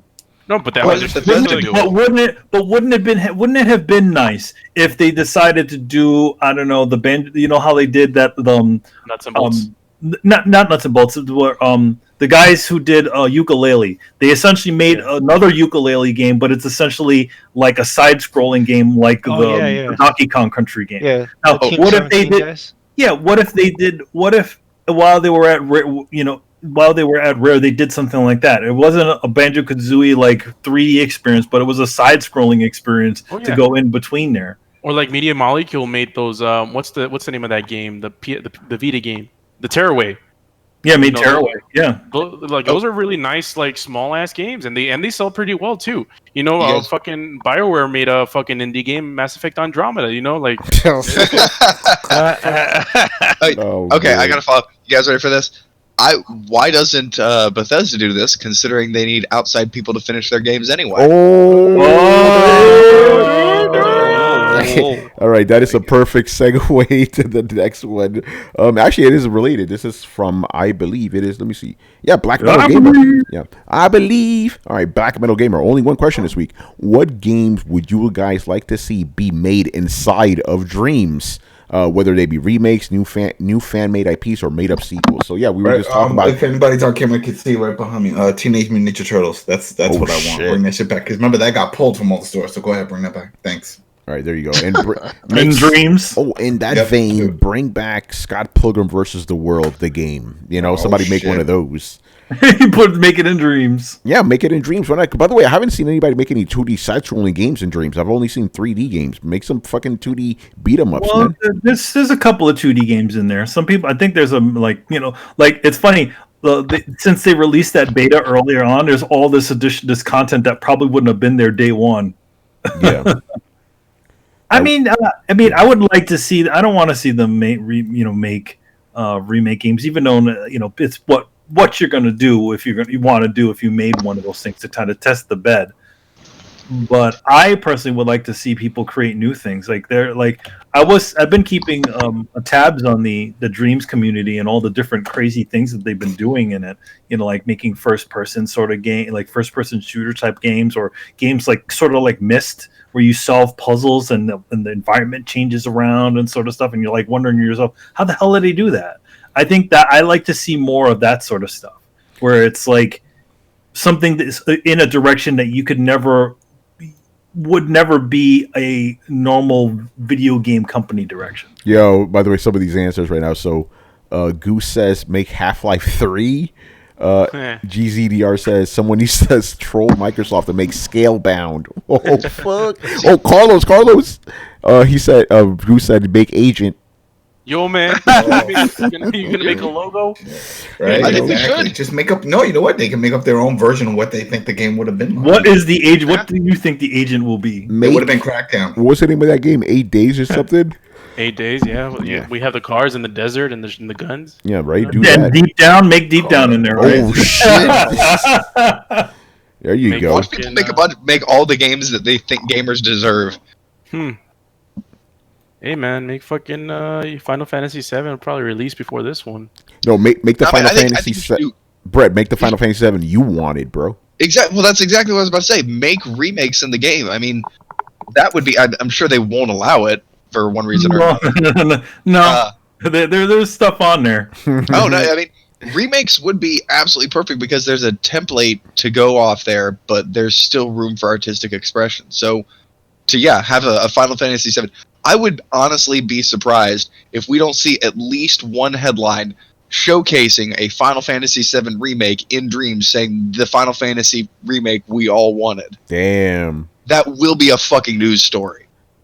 It might be a small site news story, might be a throwaway story, but somebody's going to make that headline. I believe I'll that. do it for you. Yeah, dude, somebody already made Super Mario 64 in there, and it works the way it's supposed to. Holy shit! And the games that have predecessors that you can build off of. I mean, it's going to be tough being like, I think this is, like if I were going to be like, oh, I'm going to make a modern day Earthbound. Like, that's not really a lot of source material to go off of. But I think there's enough source material to say make a new Castlevania. Ooh. I need to see more 2D games in that shit, man. Yeah. Dude, even a 3D. Show them what a 3D Castlevania should be. Oh, Brett, we have that. It's called Bloodborne. I know. That's why we have good source material to build off of. Oh man. All right. Anybody else? Any other type of games you want to see in Dreams? Brian, go ahead. Yeah, I want to see something. I want to see something actually original, not just like, hey, we made this game.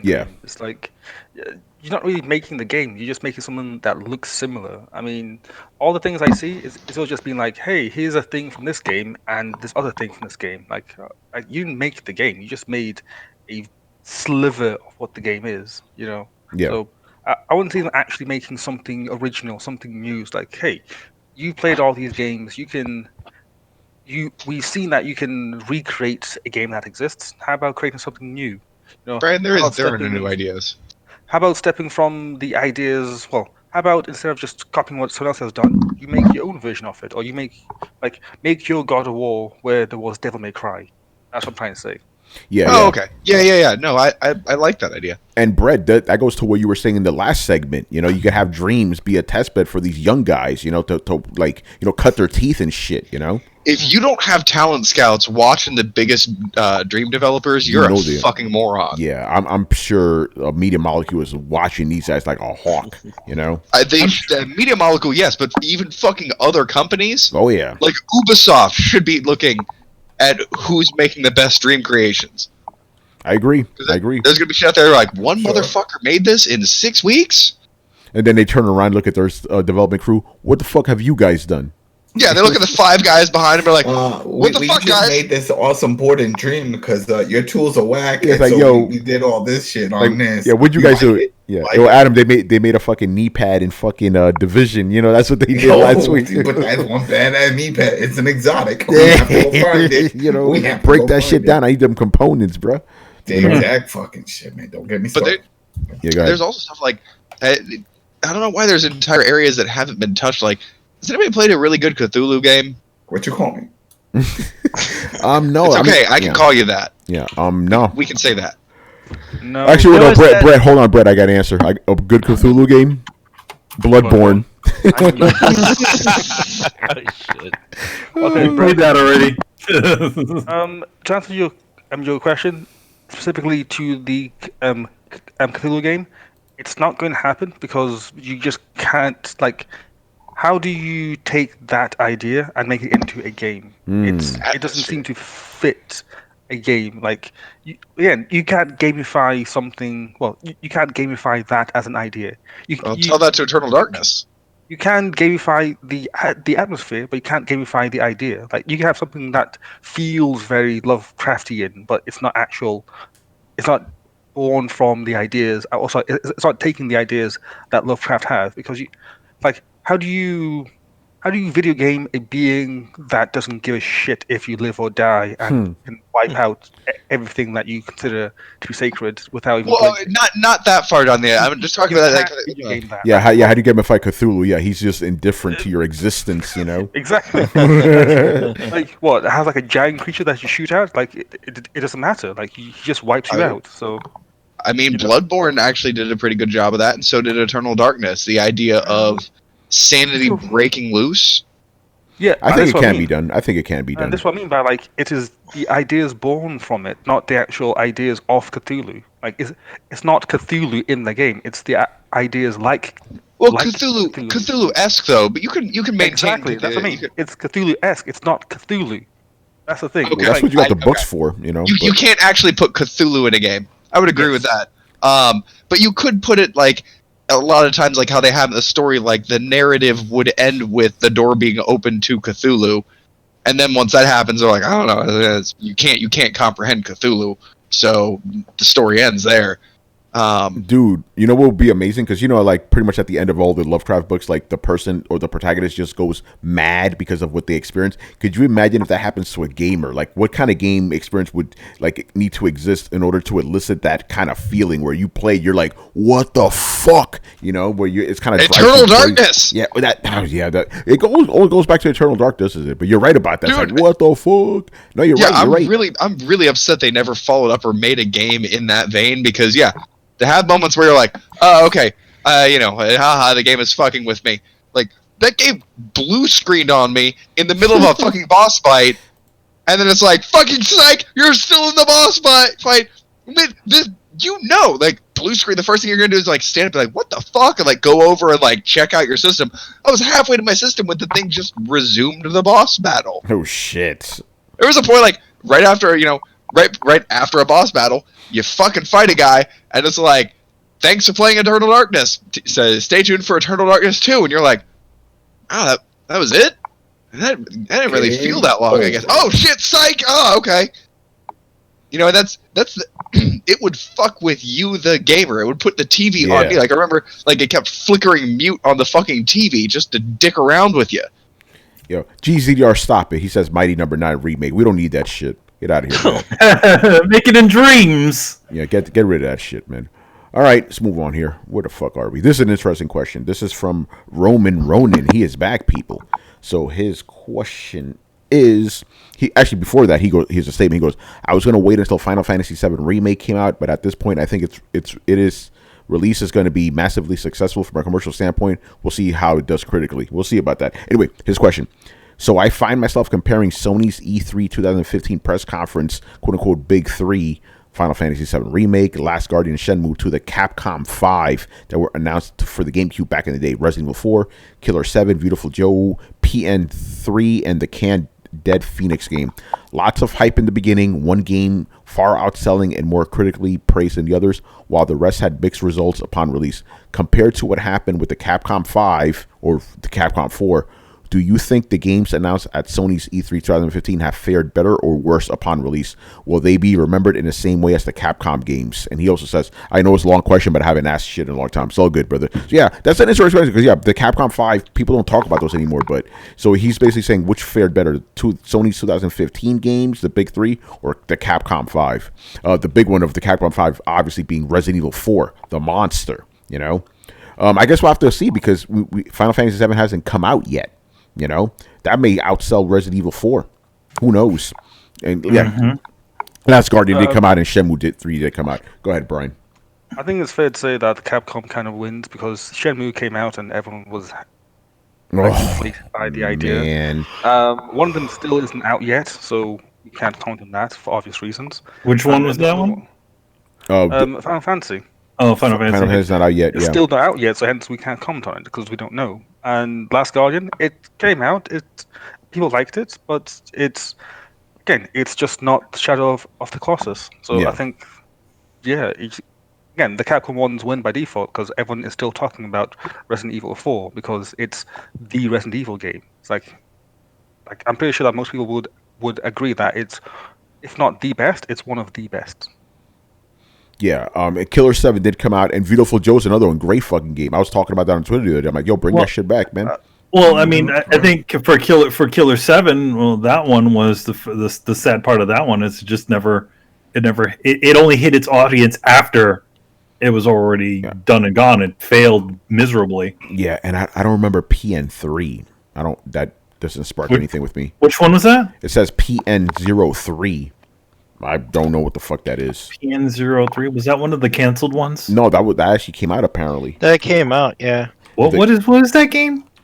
It was some kind of futuristic this game, yeah, with the one with the girl, yeah. yeah. I'm looking at it now. Remember, she used to like the one with the girl dance or strut or something. Yeah, she used to dance and she had headphones. She had headphones on. She had headphones on her head. Yeah. I call it not Space Channel 5. Talk about forgotten title, right? Oh man, that's definitely been forgotten. It's funny because those two were the first two of the Capcom 5, and those were the ones that sealed the fate of the Capcom 5, and essentially Capcom was just like, you know what, we're not going to be doing this.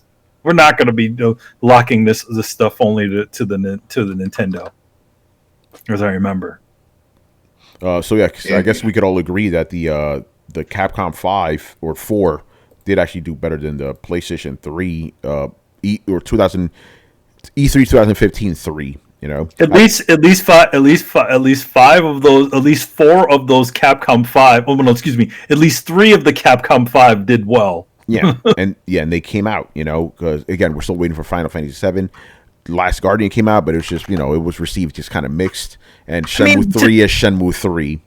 I think the thing about the Last Guardian is that I think the hype sort of overblew it. Yeah. I mean, to be honest, it was exactly what I sort of expected from Team Eco or whatever they want to be called now. You know what I mean? Yeah. I feel like the out of all of their games, because this game is almost like a bit of a throwback to Eco, which Eco was a really good game, but it also at the same time, again, one of those shot in the dark games like Sony likes to put out. That is another one, both Eco and even Shadow of the Colossus. Even Shadow of the Colossus, even the Last Guardian, for as much as they spend on it, it's a shot in the dark sort of game. But I think the reason why Last Guardian did so well is because it was so action based. Yeah, it's interesting. All right, moving on here to the next question. This is kind of funny from G Megaforce 123. Have you ever had to quit playing a game because it was too good? For me, it was Civilization 5. I remember starting that game while I was in college and playing hours upon hours upon hours. Just one more turn, I had to uninstall it so I could focus on more important things in life. I still haven't installed it since out of fear.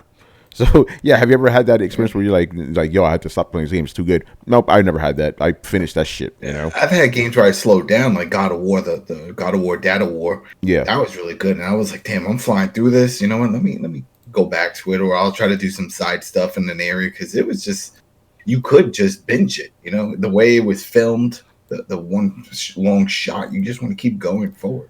Oh, I binged that shit. I beat that shit in a weekend, man. You see, I know. You know.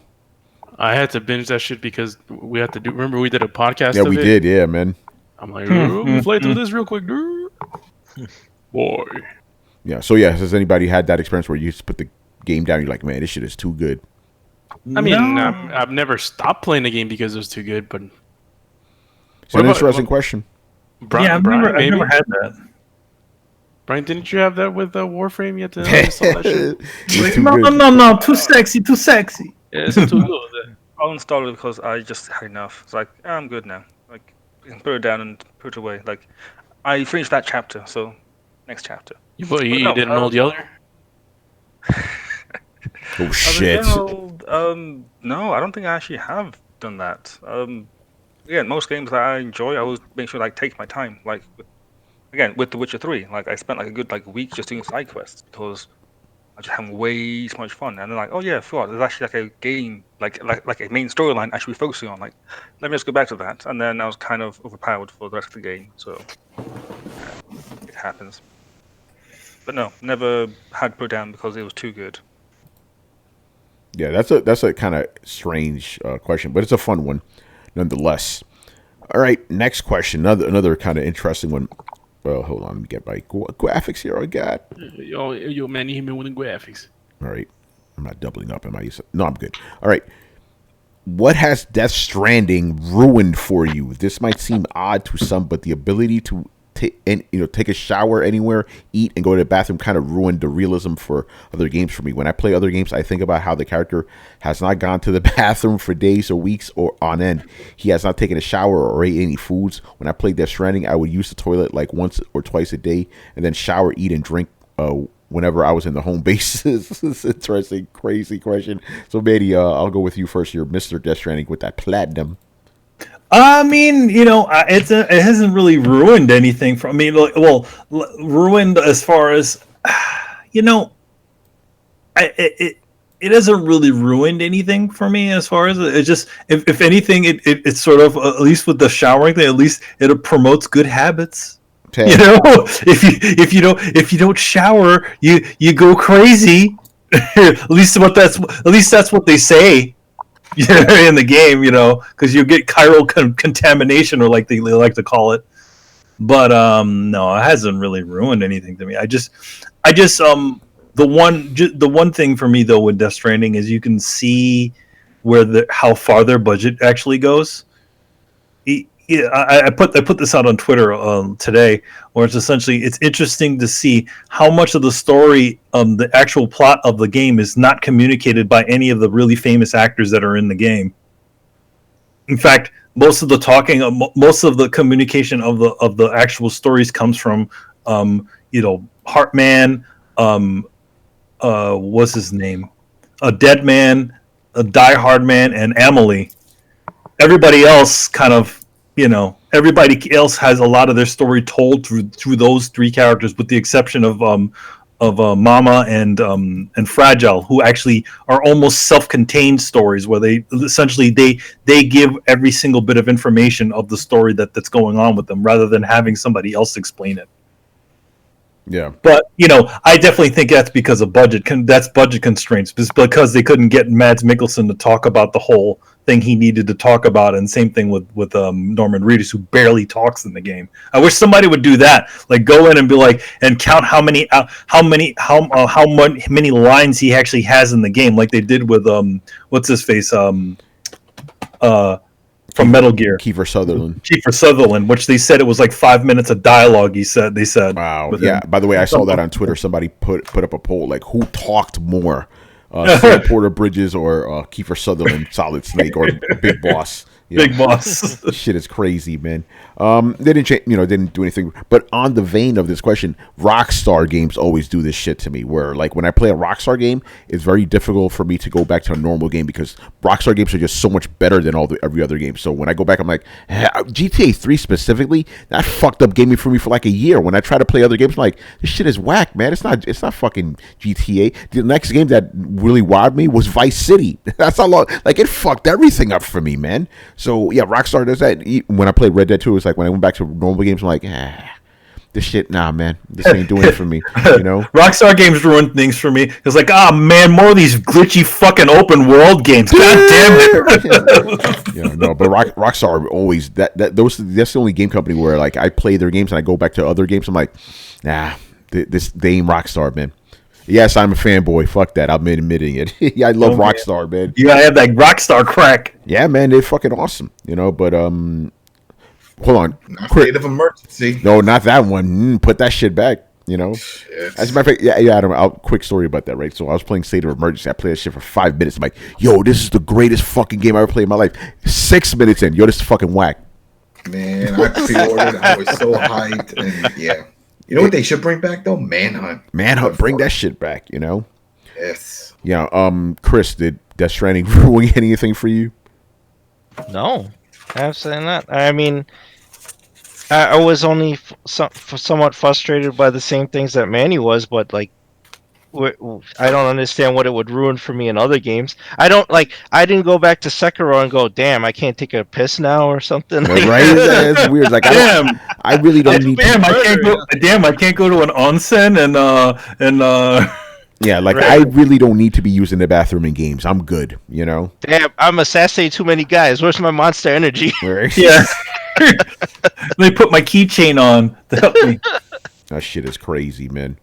All right, let's move on here. All right, so this comes from Lego Bro.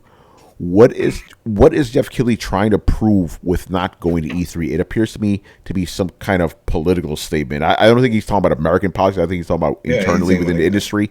So yeah, what do you guys think about Geoff Keighley, man? It's a waste of his time. It's a waste of his time. The big boys aren't going to be there. Why is he wasting his time dancing around it when all the questions are going to be about what is PlayStation 5 doing? What is Microsoft? You know what I mean? So he don't want to deal with it. Yo, man, the way you think, Adam, is fucking adorable, man. That's it. You sound like my therapist. Both of you can fucking go to hell.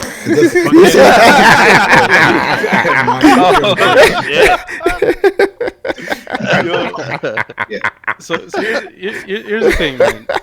Geoff Keighley is a careerist.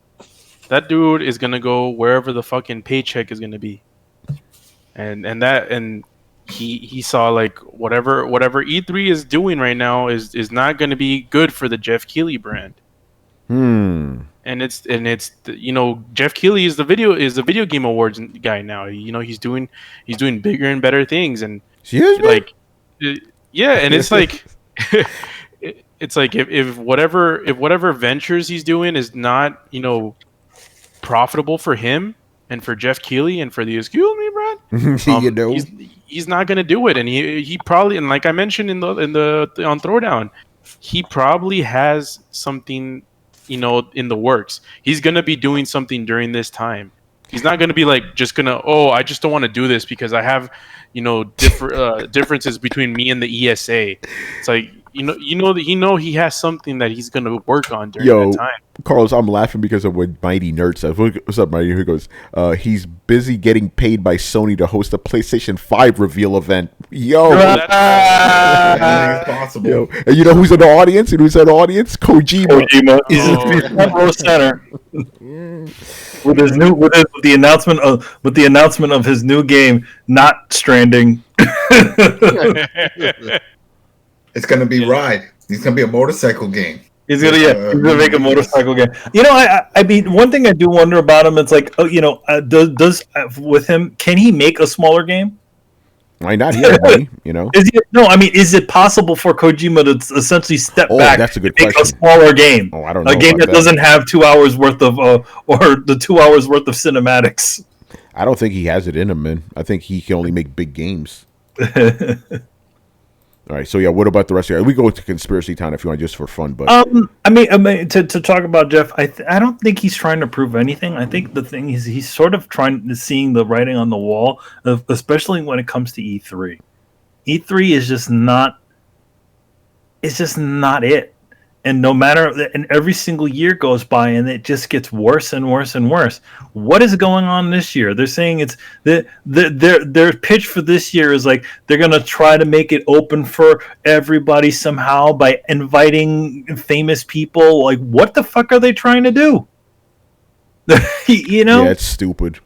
Like number one, it's like what does inviting famous people do? It takes away from the thing that is the most important. It's the games. People don't give a shit if superstar number 2 shows up at the fucking show. They care about, is Marcus Phoenix going to be in the game? When's the new fucking Halo coming? You're trying to make it like a Comic-Con where you got all these Hollywood types showing up to. Yeah, and but that who cares about them? That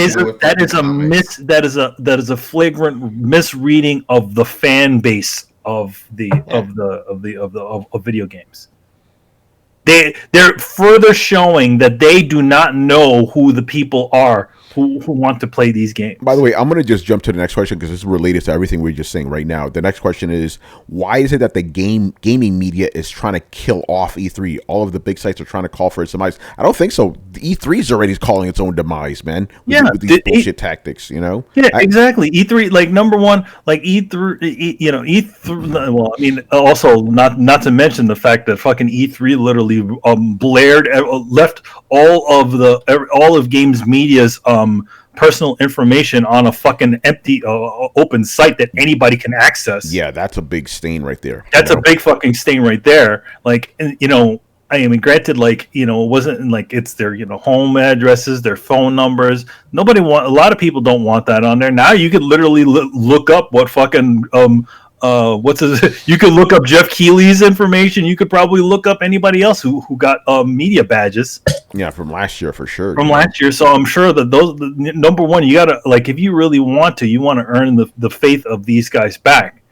Number two is just like E3 is not doing a good job of it, and there are plenty. We said this before. There are plenty of conventions out there, like Gamescom and Tokyo Game Show that do it well. PAX even does it well, and they don't look like they're looking at any of the things that these other guys are doing.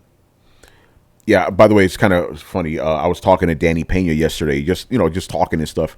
And we were talking about this. It's like, you know, when you go to Gamescom, you know, it's in Germany. You know, Germans are very fucking efficient, right? So basically, you have the first day, nothing but media, right? But even when they open up to the public, there's one specific space for the media, one specific space for the public. There's no intermingling. They keep the shit on lock. That's what E3 should be doing, right? And this is what I told them. It just seems to me like E3 is like, all right, we got to open this up to the public. Let's try to figure this out. It's like they're trying to invent the wheel. Meanwhile, guys across the street, it's like, yo, we got the wheel. We can help you out. But it's like, no. We're going to figure this out on our own. It's like, basically, the point is like, do what these guys are doing, specifically Gamescom, because, you know, and Tokyo Game Show. It's like, these guys know what they're doing. They're highly successful. There is no reason, you know, actually, let me take it back a little bit. Okay. The way E3 is going now, it is becoming irrelevant, right? You know, mostly because you could find the news anywhere at any time. But that doesn't mean you can't still have E3 be a crazy dope convention, right? Just like Gamescom is. They can do this if they're willing to, you know, literally go across the fucking pond and see what the Europeans are doing, because they know what the fuck is going on there. So that's what I think needs to happen. Because again, yes, we could all accept the fact that E3 is not going to be the E3 we remember. That's just not going to happen anymore, right? But you could still make it a really awesome event for gamers, you know. So I'm hoping, you know, I hear that this year they may try to emulate some of that shit. So I hope that's true, because if E3 keeps going the way it's going now, it's being hollowed out all the time. Sony's gone, EA's gone, all these other companies are bouncing. So they need to do something. Otherwise, it's just going to be a fucking dinosaur compared to all these other more successful conventions, you know. And does anybody disagree with my point though about Geoff Keighley? That he's only in it for the money. No, I don't disagree with that. As a matter of fact, I'm kind of going with Mighty Nerd on this. I think it's like, he's gonna reveal it'd be better for him and his brand, the Excuse Me brand, you know, to announce the PlayStation 5, host it, and have Kojima in the front. You know, that's his boy. You know, he's not going away, man. But I agree with you. I think. Not only that, but I will say there probably is some bullshit going on behind the scenes with the ESA. But I think you're right. Yeah, but I think you're right. I think Geoff Keighley saw what was going on, the writing on the wall, the tea leaves, as we like to say on Throwdown. Like, yeah, you know what? This is not really profitable for me. I'll do something else. Because he even said it. He admitted, he's like, I'm going to be doing other things, you know, for gaming this year, just not E3. So it's not like he's going away, you know? Well, it's like, you know... It's PR speak, but he said, this is going to be a paraphrase, but he's like, it's like I'm trying to do what's best to grow the industry. gaming the industry, and it's like, no, motherfucker, you're doing what's best to fucking grow Geoff Keighley brand, the Excuse Me brand. Oh, it's man. like, but Excuse me, brand. it's like and I mean, I can like just be real about it, man. No one's gonna get mad at you for trying to grow your brand, and but he's not gonna announce that he's not gonna come to E3 if he doesn't have something already in the bag. Mm-hmm. You know, people don't just say, "Oh, I'm gonna skip E3 for the first time in fucking half a fucking century," just because of fucking politics. When I'm trying to fucking put food on the table and grow my brand. So he has something like already planned. He already has something like scheduled up maybe during that time or around that time that's going to be even bigger for him. Yeah, no, I agree with that, for sure. All right, anybody else want to say anything on Geoff Keighley? Just don't give me that bullshit about you're trying to grow the industry and do what's better for the industry. No one wants to hear that bullshit, man. Yeah, Adam Sessler. Adam Sessler said it. What happened with that? Yeah, he's growing the industry by having AI, a predictive AI. Well, first of all, you don't like. Here's one of the things. Like he's a a media guy, and it's like you don't make games. At the end of the day, it's all about the games.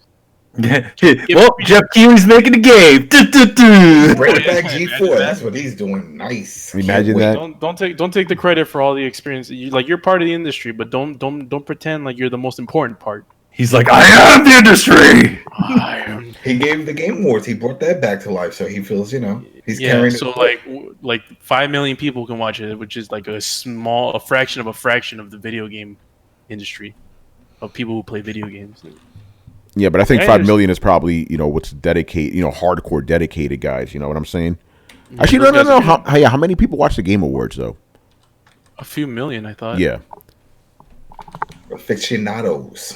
What he said is that there's not enough commercials in between booths at E3. By the way, yeah, off topic. I can't believe Geoff Keighley is my age. Yep, he looks like he's he looks fucking way older. He's 40 years old. Now, granted, I do have an advantage. I have Dominican genes and shit, but still, like this dude looks 20 years older than I do. Well, Mountain Dew is a hell of a drug. Shit, right? And Doritos. You better cut back on that shit, Geoff. You know what? He's always looked high. If you remember him from G4, he has a droopy eye. That's just always been his look. Because I remember seeing him like, yo, this dude needs to sleep. He needs rehab. He needs something. But you say he needs rehab. Think about it. Whenever he's talking to the camera, his eyes look like they're about to close. I'm waiting for him to just like fall over. I'm like, oh, there you go, Keighley keyed over. Keighley keyed over. The Dorito Pope, man. That's what he is, man. I guess being the Dorito Pope's really fucking, stressful. It's like a presidency, After 4 years, you're fucking. Yo, he aged like fucking every president. He aged like Barack Obama did in his 8 years as president. Yo, by the way, not for nothing, Trump hasn't aged. He looks. Because he fucking goes golfing every week. By the way, I remember you can't tell with the spray tan. He always sprays himself. So never understood that. By the way, I was gonna say, just to keep it political a bit, Obama, I gave him prep like, yo, this guy's not aging. Then like the last 2 years of his presidency, he stopped smoking. That's what happened. Oh shit, Yeah, remember he was smoking. Same thing with Bush. Bush, Jr. He looked good. Yeah, and then 9/11 happened. Fuck, man. They all came in the old. Yeah, so that's what happened to Geoff Keighley, man. Meanwhile, Kojima looks the same. Kojima's man, but then he's also Asian. Asian people tend to. That is true. There's no middle. There's no Asian pro cream, man. They got there's no middle level with Asian people where it's like you're young looking, and then all of a sudden you wake up and then you're old. Yeah, that's you look like Miss Swan all of a sudden. Kojima made a fucking game for the NES. Yeah, that's how old he is. He is. Granted, he's younger than Miyamoto, but he is still of that era. He's 56. He's 56 years old. 56. I remember when I was 50. And Miyamoto He's also is hiding behind all those like Johnny. damn Miyamoto 67. Mm-hmm. That shit is crazy. Wait, Brett, he's hiding behind what? All those Johnny Depp accessories. Oh shit! Yeah, even the goatee. Yeah. So does that mean next time we see Kojima, he's gonna be wearing like semi dreads and long hair? No, it means he's And a gonna have bandana. a black eye. Ooh, yo, keep him away from Amber Heard, son. Yo, Let's stop right now before we get in trouble, son. We're done here, people. oh, that's it. It was cool. We're done with the show, man. Just quick thing I want to announce. Nothing big. Actually, we've been teasing this shit. So this Thursday, we are going to be giving away a keyboard from Logitech for you guys. So this is gonna be a bigger contest. So we're gonna make it available to everybody. You guys watching live and the guys on YouTube, the SoundCloud listeners, and Throwdown panel. Everything. Well, not the Throwdown panel. Fuck those guys, man. And this is basically a push for us to get to 500. Subgator's been talking about, but we got to be on that life right now. We're trying to get to 500 by the end of the year. I think we'd do it way before the end of the year, to be honest. We are currently, 417? 415. 415. All right, that's not bad. So, so that's going to be part of our push to get the channel up to 500 before the year is over. I think we could do it beforehand, but we could do it now. If you guys know, basically my main thing is games journalism. This is the side thing, but I need to be paying more attention to this shit too. Especially if journalism crumbles, right? Yeah. We don't need journalism. Everybody's a YouTuber now. By the way, I don't know if I ever told that story on air, right? I'll say real quick because I do want to at least get to 2 hours here. So when I first started in the industry back in SCFU and Playdays and all that, right? People would always ask me, how do I get into games journalism? And I would always give them I would tell them my story, and then basically I would tell them, like, try to find an independent gaming site that's fairly big, like the Coalition or the Bitbag and all that. Get on there, show your actually no, back it up. Start a blog, write some, get your feet wet, learn how to write. Find a gaming site, show them your examples. You get on there, and then blackmail them. Yeah, right. Maybe that, and maybe a little something under the table, if you know what I'm saying. So you do that for a while, and then try to get yourself out there, and then try to get a job, where you're getting paid. That's what I used to tell them. You know what I tell them now when they ask me how do I get in the game industry? I say make a Twitch channel and pray to God. That's all I say now, man. Because game journalism, and I'm saying this as a game journalist. The shit don't pay that well, and it is difficult as shit because everybody's trying to get through that door. I count myself fucking lucky. Yeah, that's what I'm saying. Stuff like, oh yeah, but I see all these reviews already. Well, they gave it out to the YouTubers first, and the Twitch streamers first. Yeah, and that's something I've seen, in my travels, right? When I first started in the industry, obviously it was nothing but games journalists. Right now, half the guys are influencers. Pretty interesting, Like even they ask me, like, "Oh, are you streaming this, or do you want to record your reaction?" I'm like, "I'm fucking writing. Like, I don't need all that shit, You're like, oh, and then you see their faces go, oh, okay. Oh, you're one of those guys, one of those journalists, guys writing with words. If you think about it, Jagon was ahead of his time, man. He left the industry. He left the industry, man. Yeah. Goose Seven says, "Build your brand." Call out the company, but it was the same type of deal. It's like, oh yeah, review this. Like I did a review, and they're like, yeah, but where's the video with it? What fucking video for what? We didn't talk about that. Come on, do a video. I was like, no, I'm not doing a fucking video. Spoken word. Read this shit. Read. It's like or you just make every single you make it easier for people. All the website has an instant text to speech thing, so you just hit the little button and it instantly does it. Man, that shit is crazy right now. But it all goes to the whole short attention span that people have, the multitasking. They just they don't have time to read them. They have a video, they put it on one of their tabs, and then they go in and start doing some other shit. I'm sorry, what? See, there you go. Yeah, there you go. What are you talking about? Yeah, right. Yo, by the way, can I do a quick shout out? Oh, go ahead, man. We've been wondering for the last couple of weeks, probably months already, when Warzone 400 was going to be. Right? Oh, someone made, Torrance on his Twitter made an announcement. Excuse me? Warzone 400 will be this Friday, February 21st at 10 p.m. Damn, that's like a Sauron drop right there.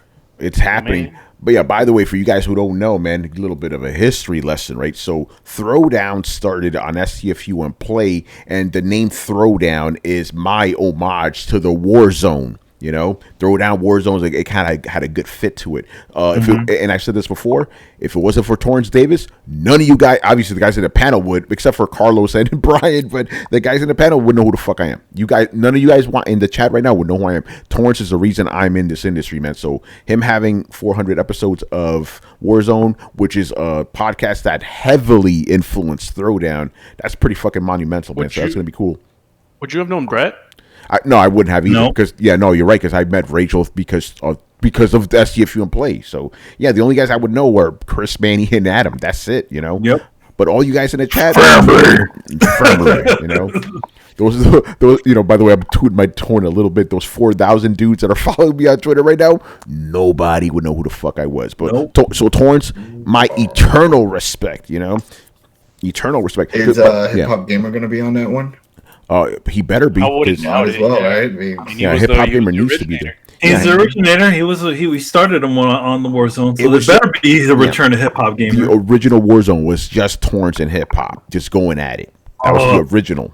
We should totally ask him to show tweet back about. Is it going to be OG Warzone with Hip Hop Gamer? By the way, Anal beads? I'm gonna make an announcement right now, man. Are you going to jump on? We some of us will be on that episode. You know, again, this is Torrance. By the way, people ask me all the time, like, "Yo, Tony, what's going on with Torrance? What's going on with Torrance?" I'm like, have you talked to him? I'm like, I talk to Torrance every day, man. I talk to Torrance every day, so I'll talk. We already talked. Like, we're gonna get some of us on there. You know, like, I think he's trying to do segments or something. You know, so yeah, it'll be cool to get some of us specifically. He should be funny about it and do like 2-parters. It should be a 2-parter. Yeah, episode 401. Episode 1, part 1. Exactly. Yeah. As a matter of fact, and last thing I'll say, but last thing I'll say, you know, just some more insider stuff. You guys always hear us, you know, say, "Excuse me." That's from Torrance Davis. This is a long time ago. I'm forgetting the exact situation, but basically, Geoff Keighley was tweeting out a bunch of shit, and Torrance was going into his replies, you know, saying a bunch of snarky shit. Geoff Keighley did not reply to him at all, and then Torrance replied with like, "Oh, that's because you're a nut licker or some shit like that." You know, so Jeff replies with "Excuse me." So then when Torrance talked about the story on his show, he was doing an impression of Geoff Keighley. He's like, "Excuse me." So that's where we got that from. You know, Torrance, man, crazy. I mean, that's the one thing about Torrance. He's always trying to poke the bear with the industry. Yeah. By the way, shout out to Torrance for being on episode 269, I believe it was, when I wasn't here. So good. It was stuff. it was really great to have him on there. I always like mentor, having man. I always like having Torrance on. You know, one of the great things I like about Torrance, What? he took a small hiatus, and he just reminds me of. Brett, you're cutting out, bro. Hold on, let me get in a better place. Between him taking a hiatus from the gaming industry and having his fishing podcast, he really feels like the protagonist at the beginning of like a catastrophe movie, where they like just go out, they find him fishing in his boat, and he just sees him on the shore. Is like, "I'm not coming back in, but we need you." Oh man. He just wants to go off and fish, but they keep pulling him back in. Yeah, I think on Thursday we're gonna do a little homage to Torrance and the Warzone, man. Because again, you guys, this show wouldn't exist if it wasn't for that guy. You know, That's just how it is, man. All right, we're done here, man. So thank you for watching and listening. Leave us your questions in the Throwdown Discord server, and we'll answer them on next week's show. Subscribe to Throwdown on SoundCloud, iTunes, and YouTube. Follow us on Twitch, Twitter, and Facebook at Throwdown Show. Links are located in the description below. Once again, our show is Tony Polanco. Tonight's joined by Emilio Lopez, See you later, guys. Chris Seeley, Hey, take care, everyone. Carlos Romero, You know, Adam Vale, Have a good week, people. Brett Murdoch, Deuces. and Brian Manjoma. It looks like this week was the week where people voted to see digital characters over female characters. Oh shit! Oh man! And by the way, don't say the word savage, man. Highly offensive word, man. All right, people. We'll see you on Thursday, man. Peace out. Jesus.